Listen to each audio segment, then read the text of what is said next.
后来咱的婆婆妈妈最近到菜市仔买菜，一定是真有感觉。这嘛贵，迄嘛贵。上个主要是因为天气已经寒一段时间了，大家大量来食火锅，致使这个菜价来起价。尤其是火锅一定会放的青菜、高丽菜甲冬蚵仔，拢来起价。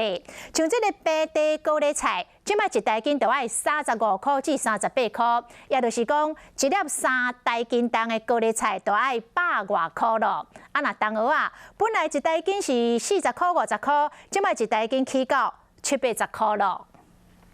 光天食火锅，互规身躯烧热。最近寒流，食火锅的人多，互高丽菜、有冬蚵对咧起价。啊，今年都少人种，地产即摆嘛少啊，即摆落雪落嘛几乎无落来啊。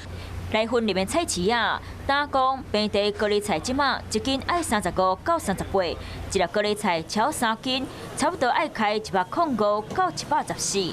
啊，冬蚵一斤本来40到50，即马一斤70到80。互民众买菜时阵，拢有感觉变贵。迄嘛贵，迄嘛贵啊！啊贵你嘛是爱食。